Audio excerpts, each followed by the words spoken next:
ان الحمد للہ والصلاة والسلام علی نبی۔ رحمتوں کے خزانے کس کے پاس ہیں؟ سورہ ملک کی آیت نمبر 29 کے ضمن میں جانتے ہیں۔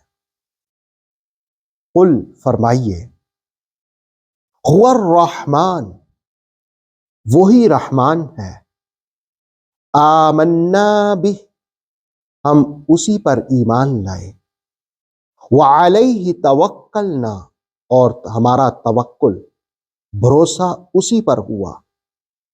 قل هو الرحمن آمنا بہ وعلیہ توکلنا، آپ فرمائیے وہی رحمان ہے، ہم اسی پر ایمان لائے اور ہمارا توکل بھروسہ اسی پر ہے۔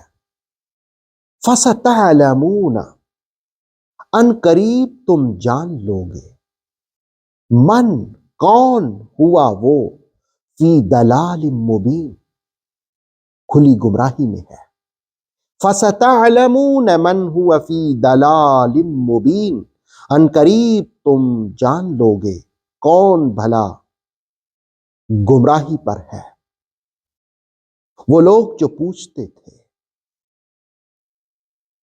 کہ کس پر ایمان لائے، انہیں فرمایا گیا هو الرحمن آمنا بہ، وہی ہے رحمان، ہم اسی پر ایمان لائے۔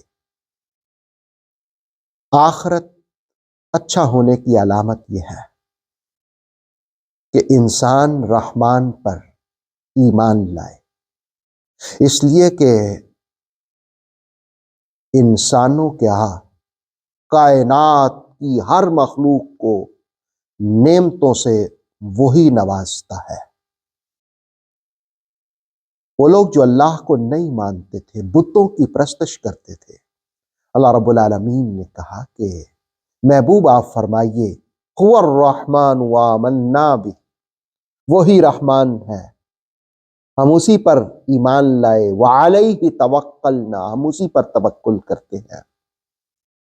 رسول کریم علیہ السلام کی ایک حدیث ہے کہ آپ صلی اللہ علیہ وآلہ وسلم نے فرمایا وہ سب سے بڑا مہربان ہے، رحمتوں کے خزانے اسی کے پاس ہیں، وہ رحمان ہے، وہ رحمان ہے، وہ رحمان ہے۔ جب وہ اتنا رحمان ہے تو ہمیں اسی سے رحمتیں طلب کرنی چاہیے۔ اللہ رب العالمین کی بارگاہ میں التجا ہے، دعا ہے کہ اللہ ہمیں اپنی رحمتوں سے نوازے، اپنے کرم سے نوازے، اپنے فضل سے نوازے۔ آتھینٹک اسلامک نالج کے لیے نور وحی یوٹیوب چینل کو سبسکرائب کیجیے، بیل آئیکن کو پریس کرنا مت بھولیے۔ نور وحی فیس بک، انسٹاگرام اور ٹک ٹاک پیج کو بھی فالو کیجیے تاکہ ہماری ہر نیو ویڈیو آپ تک بر وقت پہنچ سکے۔